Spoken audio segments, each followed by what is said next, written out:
ऐसा लगता है भू कानून पर बनी कमेटी का जब तक कोई निर्णय आता है तब तक उत्तराखंड की आधे से ज्यादा सरकारी जमीनों पर कब्जे हो चुके होंगे। उत्तराखंड में सरकारी जमीनों को भूमाफिया लगातार खुर्द-बुर्द कर रहे हैं। सरकारी जमीनें लूट रही हैं, लेकिन उनके चौकीदार या तो आंखें मूंद कर बैठे हैं या माजरा कुछ और ही है। नदी, नाले, खाले, शमशान घाट और जल जंगल जमीनों पर धड़ल्ले से कब्जे हो रहे हैं, पर कोई सुनवाई करने वाला नहीं है।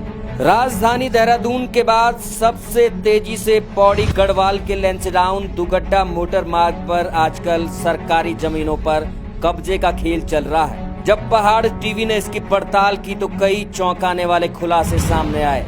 हमारी ये पड़ताल शुरू हुई फतेहपुर से, जहां होटल कारोबारियों ने शमशान घाट से लेकर नदी नालों और पीडब्ल्यूडी की जमीनों सहित गांव की केसरहीन जमीनों पर भी कब्जे कर लिए हैं।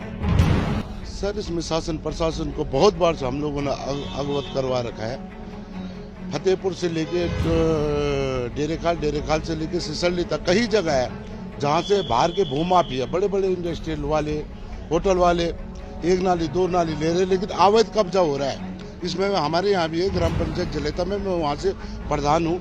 रातों रात तार लग जा रहे, पता नहीं चल रहा कौन लगा रहा है, क्या लगा रहा है। कार्रवाई नहीं करते, कोई नहीं कर रहा सर इसमें कार्रवाई। मैंने तो बहुत बार शासन प्रशासन को बोल रहा कि जब भी यहाँ पर इस चीज़ की कोई काम हो तो इसमें सबसे पहले, मैं ग्राम प्रधान जिले था, कि सबसे पहले हम लोगों को बुलाया जाए, ग्राम पंचायत का मीटिंग करेंगे, उसमें कौन कहाँ किस बेस पर बेच रहा है। कोई बेचे अपनी भूमि, हमसे इसमें कोई डिस्टर्बेंस नहीं, लेकिन गाँव की भूमि, अवैध भूमि जिसमें कम से कम लाखों पेड़ खड़े हैं, उस पर भी लोग कटान कर रहे हैं। कटान ना भी हो रहा हो कहीं तो वहाँ पर तारबाल हो रहा है, किस बेस पर हो। हमारे तो आग्रह है शासन प्रशासन से, अगर इस चीज़ में कल कोई होटल भी बनाता है लेकिन वहाँ पेड़ काटने की इजाज़त बिल्कुल ना दिया जाए, क्योंकि आजकल हरियाली चल रही है। हम लोग पेड़ लगा, कल ही मैंने 900 पेड़ अपने गांव में लगाए, लेकिन अगले दिन देखो, आने वाले 10 सालों में देखो वो पेड़ कट जाए, क्या फायदा है इस चीज़ का? इस चीज़ का कोई फायदा नहीं गाँव में। बिल्कुल सर, मैं इससे पहले भी अपने फेसबुक के माध्यम से ये चीज़ चला रखा था कि होटल वालों ने, कई होटल वाले डेरेखाल में ऐसे है अवैध, जिन्होंने समरसीबल चला रखे। वो कम से कम 1.5 घंटा सुबह और 1 घंटा शाम को समरसीबल पीने के लिए पानी चला रहे। इस चीज़ पर भी सख्त से सख्त कार्रवाई होनी चाहिए और इस पे जल्दी से जल्दी शासन प्रशासन को जांच करनी चाहिए। अब आप सोच रहे होंगे कि कोई इसका विरोध क्यों नहीं कर रहा, लोग क्यों पहाड़ों की इन जमीनों को खुलेआम लूटता हुआ देख रहे हैं। लेकिन आपको बता दें, कुछ लोगों ने जब इसका विरोध किया तो भूमाफियाओं, होटल कारोबारियों और प्रशासन में बैठे कुछ लोगों ने सीधे साधे ग्रामीणों को झूठे मुकदमों में फंसाने की धमकी देकर चुप करा लिया। आखिर गरीब गांव की जनता अपनी रोजी रोटी के लिए जो संघर्ष करे या कोर्ट कचहरी के जो चक्कर काटे, इसी डर से ग्रामीणों ने भी चुप्पी साध ली। जब सरकारी कर्मचारी ही खुद भूमाफियाओं से मिलकर खेल करने लगे तो भला आम आदमी की क्या बिसात है। हम हमेशा आपको पूरे तथ्यों के साथ सत्य दिखाते हैं। ग्राम जदला के नजदीक कोटद्वार के बड़े व्यापारी ने यहाँ सारी सीमा ही पार कर दी है।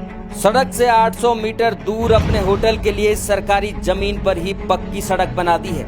मात्र 5 किलोमीटर दूर यहाँ से प्रशासन का एक ऐसा कार्यालय है जिसके पास इन सरकारी जमीनों की देख रेख की जिम्मेदारी है, पर सरकारी नुमाइंदों को क्या फर्क पड़ता है।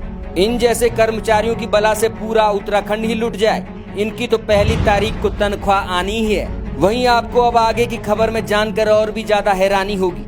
भनकोट ग्राम सभा के तुसरानी गांव में पीडब्ल्यूडी के 2 अधिकारियों ने पीडब्ल्यूडी की सड़क पर ही कब्जा कर दिया है। वहीं यहाँ एक बड़े व्यापारी द्वारा होटल बनाने के लिए खुलेआम सरकारी जमीनों पर कब्जे किए जा रहे हैं। वहीं जब हमने पौड़ी डीएम विजय कुमार जोगदंडे से इन सरकारी जमीनों में हो रहे कब्जों के बारे में बात की तो उन्होंने जांच की बात कही है। अब देखना ये होगा कि क्या प्रशासन इन अवैध कब्जों पर बुलडोजर चला पाएगा या यूं ही देहरादून से लेकर पहाड़ों तक नदी, नाले, खाले, शमशान घाट और जल जंगल जमीनों पर कब्जे होते रहेंगे।